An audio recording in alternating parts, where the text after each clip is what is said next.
The Love and Leary podcast is where nursing leadership, innovation, and real talk come together. Hosted by nurse leaders Marian Leary and Rebecca Love. The show dives into the issues that matter most to today's nursing community. Each episode features candid conversations, expert insights, and bold perspectives on healthcare, leadership, advocacy, and the future of nursing. Whether you're a clinical nurse, nurse leader, or another healthcare changemaker, Love and Leary offers thoughtful dialogue and practical takeaways to inform, inspire, and empower nurses at every stage of our careers. It has been a few months at least. I think our last time together was August, which boy time flies. It was. And you know what? I mean, so much has happened. The Nursing Beat got acquired. You had a Fulbright scholarship. And you know what? Life just keeps rolling. And I know we have a couple episodes that we haven't put out in a while. And so we're going to just get back on the bandwagon. And I mean, there couldn't be a better time to come in and regroup with what's going on today in nursing.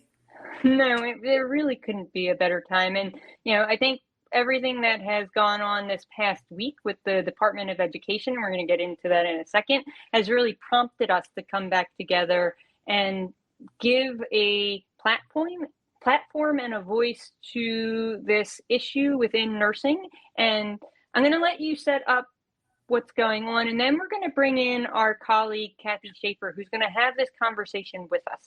Absolutely. So if you were not paying attention or unaware, because actually it never really even made the national news cycle, only because of nursing organizations sharing it on social media, the Department of Education, the DOE, otherwise known as an organization, has two forms of loans that exist for graduate students in the United States. One is called graduate degree loans, and another is called professional degree loans.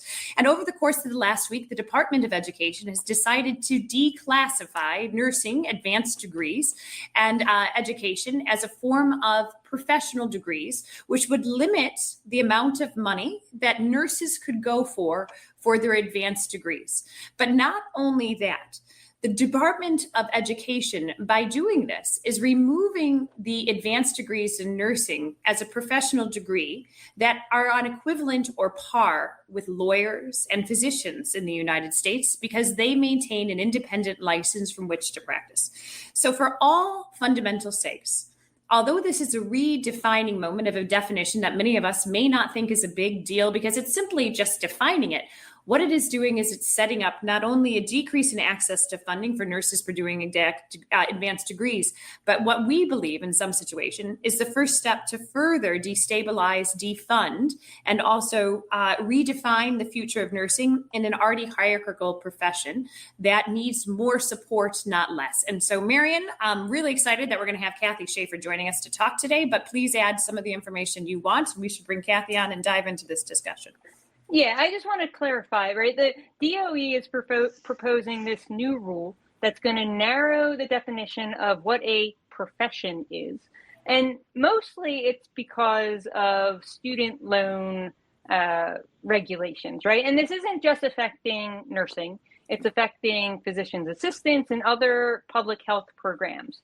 And so, you know, I think as nurses, we're really speaking out on behalf of nurses, but folks should know that the physician's assistant organization has spoken out and others are speaking out about this limitation as well. And this all comes under the One Big Beautiful Act bill that's supposed to take effect in July of next year. So a lot to unpack. There's a lot of new sort of limitations within this. But let's talk to Kathy. Hello, Kathy. Hi, how are you both? Good. We are great. So excited you're here, Kathy.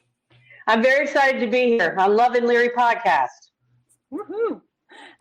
So, Kathy, you know, yes.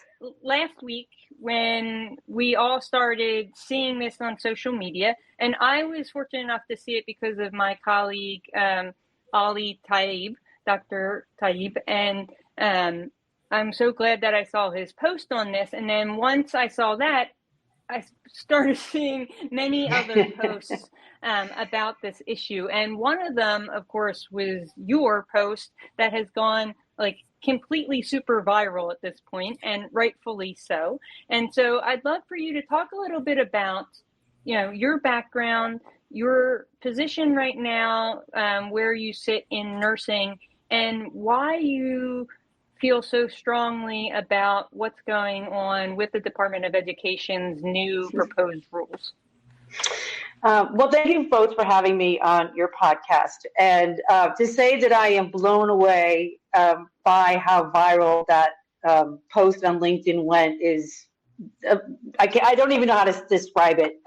Honestly, I was scrolling through LinkedIn last week as well, and I saw someone post something very similar to the whole setup, that nursing was not being recognized as a profession, how it was going to financially impact people who wanted to get their advanced degrees.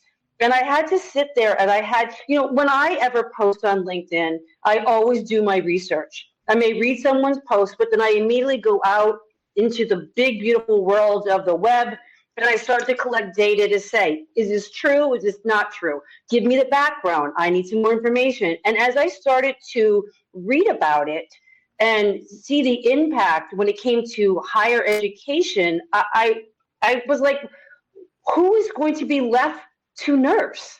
If you don't provide access for people to get advanced degrees, to teach, where I sit, right? I'm a higher education nurse. I teach nursing students. If we can't support people to become faculty, we know this is not a statistic I'm making up. We already know that at the end of 2025, there are 1/3 less fewer nurse educators to mentor new nurses in this in our world, right? So we're already down. People can't go to nursing school already because there's not enough space, because there's not enough faculty. So now we're going to make that pipeline even tighter. But I think what really started to bother me as I kept sitting with it, and what am I going to say, what am I going to do, is I've been a nurse for 30 years and in higher education for over 20 years. And 30 years ago, I kept saying when I worked at the bedside, nurses are bigger than this. We are not task performers. We are not skill workers. We have contributions that we made to patient care, innovative ways, research, policy. We need to start doing that. We need to start cultivating that this is more than working at the bedside. And so, and I've worked for the last 20 years in higher education trying to push that like, let's stop with what we've been doing for the last 60 years. And let's start moving them out into these other areas of where we do provide care to patients. And so I kept sitting, and I'm a big proponent of transformational belonging. Like, I believe that all of my students should see them somewhere in nursing, somewhere in healthcare, somewhere around the world. And this is just going to make it worse. And so I just got, I just need to let people know. Do you know what's happening? Do you know what they're doing? The people who always wanted to be a nurse when they grew up, and now they can't be a nurse because they don't have access to money. I wrote in the summer about the one big beautiful bill. I broke it down week after week, and I said, there's a ripple effect. People are only looking at these one little, Post-its that they're doing on the news, a little shout out. I said, but there is a ripple effect of everything that's been calculated in this bill. And this is just one of those ripples. No, and Penny, we're so excited because honestly, I think that Mary and I are seeing, and we're seeing that you're growing as one of the leading nursing academic voices on LinkedIn. And that's so exciting for us to see these growths of these movements and the conversations happening. And your post, I think what it did for us, it was very much a business case and an excellent example of how actually these are impacting us in a way that also led to actionable outcomes. Much of the time in nursing, something feels policy, it feels very inactionable. It feels like this is just a definition. It's something that we can't do. But what you pointed out with, and I think it's important just to clarify for the start of this conversation, is that graduate students, if they don't get the definition of a professional student, right, their annual loan limit captures out at $20,500 a year, and a total aggregate lifetime limit of loan capture of $100,000. Now that's federal loans, right? But as a professional degree and why you want that, it's $50,000 a year or up to $200,000 in aggregate loans. And why that matters is because the cost of debt to obtain federal loans is a fraction than what it is versus private loans. So what we're doing is we're going to burden nurses with unnecessary, significantly amount more debt than any of our licensed colleagues in the other vertical, which already we know, and Mary and I talk about this all the time, as we're not a STEM profession, that debt is already being 100% financed on the backs of nurses. Now it is just going to be double to triple as expensive to obtain a advanced degree as it would be if it had not, if the DOE had remained it as a professional profession. But Marian, I know you wanted to jump in here too. No, I just wanted that's great. And I wanted to unpack some of that. And this is a good start that, this affects sort of the financial security or financial ability of some of our students to be able to even get to that graduate level, right? So, but, I wanted to talk a little bit about a couple things. I wanted to talk about nursing educational requirements, because I think there's a lot of misunderstanding out there around what it takes to become a bachelor's prepared nurse, a master's prepared nurse, and a doctorally prepared nurse. And I'll be honest, a lot of that is nursing's fault because we are, in general, and please don't at me, really bad communicators about what it is we do, the extent of our knowledge, the extent of our education, and allowing nurses to engage on social media platforms, engage with the media to control our own narrative. That is a failing of this profession that I hope is changing with this new generation. But I truly believe is part of what has led us to all of these misconceptions that swirl around what nurses do and the education we receive. And we saw that on social media last week. And so, Kathy, there's 1-year accelerated BSN programs, these accelerated master's programs. Those don't take away from the rigor of the education, but they build on other education. So can you talk a little bit about that? Sure. So, first of all, a bachelor's degree is a typical bachelor's degree. It's 4 years of college education, having all of the requirements you would need. The only time we have, and I don't like when people say they take prereqs. They don't. They take general education courses that are geared towards a science focus at the end, right? So just like when you have computer science, just like you're an English major, all of your general education classes. So they still have to take chemistry, biology, sociology, nutrition. And then as they progress through their nursing or their degree, they focus on nursing content, nursing curriculum, right? So that's to get your 4-year bachelor's degree. Accelerated programs, and they're usually 14 months, maybe 16 months that I've seen. These are for those who want to get a nursing degree, but they already have a 4-year degree. Right? And so they have to, if they didn't have in their undergraduate degree, they have to have their sciences. They have to have the other requirements that gives a foundation to focus on the nursing part of their degree. And accelerated programs are really just taking what they've learned before and synergizing it with nursing, right? Some people say, well, how could you have a communications major be a nurse? Well, don't you have to talk to people? Isn't there therapeutic communication? If you wanted to go into policy, wouldn't you have to know how to write? Wouldn't that person have a better background to write policy than someone like me who, I'm barely kind of clicking away with my 2 fingers, henpecking at the thing, right? So those, yes, it's called an accelerated, but that doesn't mean they get a nursing degree in 1 year. They have a background. And actually, if you want to think about it, they actually end up with 2 bachelor's degrees. They end up one in their previous major, and they end up with 1 in nursing. So now they have 2 degrees. When you think about, now we're going to look at advanced nursing degrees, right? Or advanced nursing education. There are master's programs. There are master's programs that focus on clinical, right? That's your NPs. Those degrees have you're right, they have rigor, they have examinations, right? So just like after they got their NCLEX, they have to have 750 clinical focus, not just like really focused clinical hours in a specialty. So if I'm a nurse practitioner who wants to focus on neonatal or adult gerontology, that's where my clinical is focused. So I do 750 hours. And people who say that nurses who are NPs are practicing medicine, they are not. They are practicing the science of nursing, right? We have our own rigor and evidence that we follow. After you get a nurse practitioner license, now remember, you have to go through school. You also have to sit for an exam, and those exams are not easy. So again, we've got some qualification there of what sets them apart from anybody else who practices nursing. There are some MSNs who are more the generalist, right? And they have a little wide range of, and that might be 2 years. Their clinical is less than 750 hours because they're focusing on, it might be management. It might be, again, policy. It might be on education. And then as we continue our journey through nursing, you can get what we call a doctorate of nursing practice, which again, the focus of that is you can have it in a specialty like your clinical, or they're an executive DNP. And remember, if you have an executive DNP, I'm not in a clinic somewhere treating patients with ALS.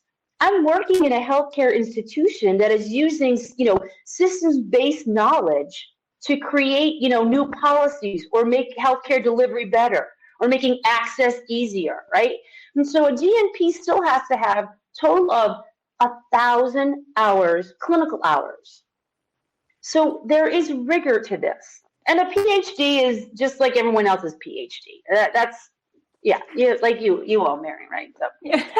But there are, yeah, go ahead.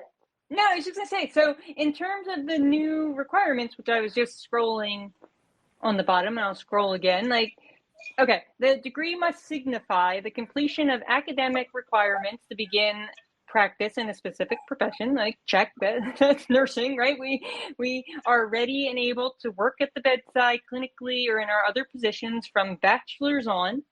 They must have a minimum of college work, which we've already talked about. The program must require a minimum of 2 years before work entry. Well, again, way more than check there. And the total length of the program has to include at least 6 academic years, which we've just quantified, right? 4 years of bachelor's. On average, I think it's 2 to 3 years for a general master's degree, not to mention nurse practitioner, which I think is an average of 4 years. Somebody correct me. 3 to 4 years. I became a nurse practitioner, and it was a program that went on for that long. No, absolutely. And the level of keep going, but it did. So you go on to your master's level in nurse practitioner, and then to your point, then you move on to your doctorate level, which are either a DNP, which is on average of another year, or your PhD, which can go up to 3, depending on the level of study that you're doing. I think what we're fighting, or what the bigger issue here is, what does this mean for the future of our profession, right? We fought very long title protection. We fought long to be a profession. As soon as you strip that, even in any one space of the government, it has ripple effects on what that means. And I think, in all honesty, one of the biggest concerns that I have is I don't think this was done in a silo. I think behind the scenes, this is direct attack on that profession of specifically around nurse practitioners. I think that as NPs have rise to the level of prominence that they have, as they've been showing the outcomes that they are able to practice independently, what this is actually doing is threatening the hierarchical design of medicine that basically at the top physicians control all access and all dollars and all funding. And we're seeing this happen not only with us, we're seeing this happen with pharmacists as well, right? There is a movement of incident to billing out there that's driving the issue of these ones. And my concern is that this is a first step to destabilize the profession, but make further arguments that as we are not qualified and quantified by the Department of Education as a profession, will that limit our scope of practice, our independence, and our autonomy as a profession going forward, and further remove the parity that we've been trying to fight for in nursing? And this is long tied back to historical norms of what has happened historically to nurses across history, specifically in the last 100 years, as women and nurses have increased prominence. There has been substantial movements at the level of federal level to destabilize nursing and keep it as a hierarchical controlled profession that I think is honestly what's at the root of this issue. So what do we do, right? We can talk about this on social media, in our echo chamber, till we're blue in the face. What are some actionable steps that we can take as a profession, as collective action, to move this forward? Because I don't know about you all, but I am so tired of fighting. Seriously. Yeah. Like, so tired. I feel like we're getting old, which I know some people still think we're I am feeling old, literally, you guys. Like I'm like, who is going to take up these fights? Because it has been 20 years of fighting for the nursing profession at this point. Well, I've been a nurse, I think I'm a little bit older than the two of you. So I've been fighting a little bit longer. And if you talk to some of my colleagues, they're like, we've been doing this for 60 years. And you're like, well, let's keep going. Get on the bus. We're going to keep going. And, I do have to say I have hope, because I just came from an intro to nursing class where my students presented Nurses You Should Know, their final presentations. I stole that from the Nurses You Should Know. And and part of the thing is they have to identify, what were the causes that the nurses they presented advocating for, and how is it being impacted today, and things like that. So there's a lot of, fight in their voice. So I hear them when I tell them this. But I put in my LinkedIn post, but here's what we need to do. One, a lot of our high nursing organizations have to come out with statements, but not just statements. They have to make the point of the rigor, and they have to make the point of the qualifications, and they have to make the point of what will happen, the ripple effect if this continues and this goes forward. Easiest thing to do is write a letter to the Secretary of Education and make sure that you CC the Post-Secondary Education Committee. That has to go in public record if you write to them. That's public record. So, fight for, tell why, what's this impact? And tag and write to the Bill Cassidy, who is the Senate lead of the committee that oversees the Secretary of Department of Education, and Tim Walberg is the Republican who oversees that committee for the Department of Education. I mean, those are oversight committees of a Department of Education. They should be bringing in the Secretary of Education and asking her, explain this to us. Like, what we have a nursing crisis already in this country. We have a nursing shortage. It's only going to get worse. And the areas in this country that are going to see the biggest impact first are rural areas, because there will be no access to a nurse, because nurses won't be able to get a good degree. And also, no offense, I also think to myself, if I was putting my kid through college, now we know this, most bachelor prepared nurses don't stay at the bedside for the same length of time that those from associate degree. And also they are coming in with the idea that they are already going to advance in their profession, right? The vast majority of BSN students are going to do these things. Why would anyone in the future choose nursing if there is no longer professional degrees to obtain? To me, this is a fundamental shift, not only that threatens our reimbursement for a perspective for financial educational services at a cost that makes it affordable, but it would pause every single family member who has a child enrolled in a nursing program to say, you should switch majors. There is no future in this profession. That and the funding, not everybody can shell out the amount of money it takes to go to college and to get advanced degrees. You need federal loans. There's just no way around it. We should do a whole podcast episode on the cost of higher education, which is just so ridiculous and a systemic barrier for most people, probably designed on purpose, but we can get into that another time. And so, Kathy, it looks like we're winding down on our time. Would love to leave you with like a final thing. This always goes by way too fast, but want you to leave a final statement for what people that are listening to this podcast should be thinking, what they should be doing. And, we just appreciate you spending your time with us today. So here's what I want to say. Every single person who listens to this podcast knows a nurse. They've been touched by a nurse. They have a family member as a nurse, or they themselves may be a nurse.